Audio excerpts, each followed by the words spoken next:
ঢেঁড়স দিয়ে যে এত মজার একটা নাস্তা হয় সেটা আগে আমি জানতাম না। খাওয়ার পর তো আমি একদম ফিদা হয়ে গেছি। এটি আপনারা বিকালের নাস্তায় খেতে পারেন অথবা ভাতের সাথেও খেতে পারেন। চলুন তাহলে প্রস্তুত প্রণালী একবার জেনে নিই। এখানে আমি ঢেঁড়সকে ভালো করে ধুয়ে নিয়েছি। এখন পাতলা একটা সুতির কাপড়ের উপর রেখে দিলাম।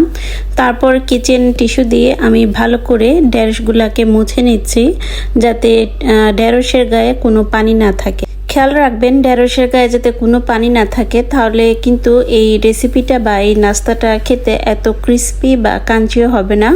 ঢেঁড়স থেকে আমি সব পানি তুলে নিয়েছি একদম কিচেন টিস্যু দিয়ে, দেখতেই পাচ্ছেন আপনারা। এখন পরবর্তী প্রসেসিংয়ে চলে যাব। চলুন দেখে নিই পরবর্তী প্রসেসিংটা। এইখানে আমি ঢেঁড়সগুলোকে খুব সুন্দর করে ঝুরি ঝুরি করে কেটে নিয়েছি। এমনভাবে কাটতে হবে যাতে নিচের দিকে সম্পূর্ণ কেটে না যায়, একটু জোড়ার মতো থাকে। আমি এটা বটি দিয়ে কেটেছি, চাইলে আপনারা চাকু দিয়েও কাটতে পারেন। কাটাটা খুবই সহজ, কাটাটা আপনাদের দেখালাম না, অনেকেই হয়তো বা দেখে বুঝতে পারবেন। ঢেঁড়সগুলো আমার কাটা হয়ে গেছে, এখন পরবর্তী প্রসেসিংয়ে চলে যাচ্ছি। এইখানে আমি কিছু সুজির গুঁড়া দিয়ে দিলাম, প্রায় 1 টেবিল চামচ পরিমাণ আমি সুজির গুঁড়া দিয়েছি। সুজির গুঁড়াটা দেওয়ার কারণটা হলো এটা যাতে ভালো করে ক্রিস্পি হয় এবং মচমচে থাকে।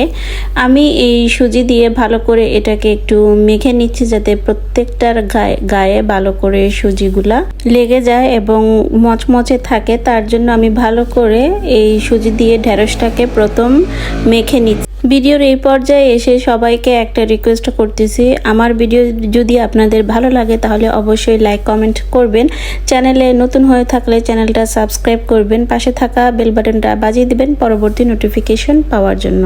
প্রত্যেকটা স্টেপ কিন্তু আমি সুন্দর করে আপনাদের বুঝিয়ে দিচ্ছি এবং বলে দিচ্ছি, আপনারা চেষ্টা করবেন বাসায় এইভাবে তৈরি করতে। এখানে আমি এখন বেসন দিয়ে দিলাম। বেসনটা আমি দিয়েছি প্রায় 1.5 টেবিল চামচ পরিমাণ। দিয়ে দিলাম চালের গুঁড়া। চালের গুঁড়াটা দিলাম আধা টেবিল চামচ পরিমাণ।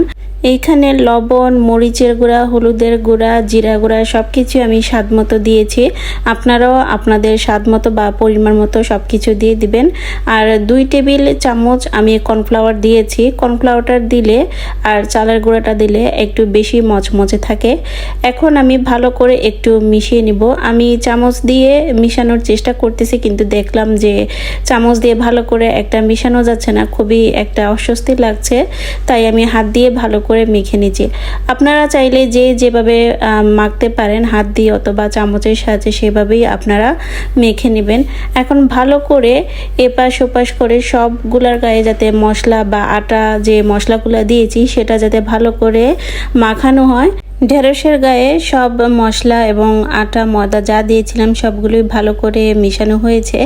এখন আরেকটা শুকনা বাটিতে আমি এভাবে ঝেড়ে ঝেড়ে তুলে নেব ঢেঁড়সগুলাকে, যাতে বাড়তি যে আটা থাকে বা ময়দা যেটাই আমি দিয়েছি বেসনের গুঁড়া, সেটা যাতে ঝরে পড়ে যায়। এখন সব কিছুই একটা একটা করে আমি খালি বাটিতে তুলে নিব।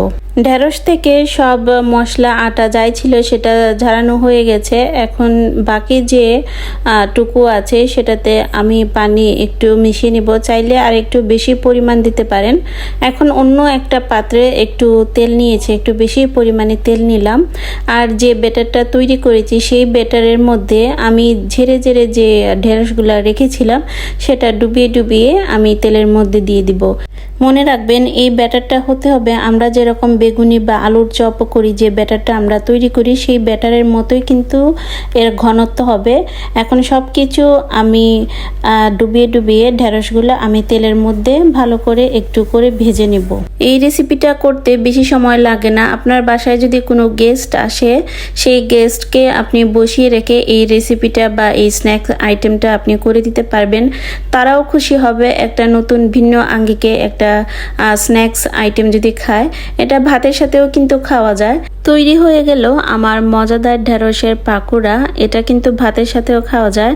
আমি অলরেডি ভাতের সাথে খেয়ে নিয়েছি, যার জন্য প্লেটে আপনারা কম দেখতে পাচ্ছেন। খুবই মজাদার ও লোভনীয় হয়েছিল এই ঢেঁড়সের রেসিপিটা। আজকের রেসিপিটা কেমন লাগলো অবশ্যই কিন্তু আমাকে কমেন্টে জানাবেন। তো সবাই ভালো থাকুন, সুস্থ থাকুন। নতুন ভিডিওতে আবারও আপনাদের সাথে দেখা হবে।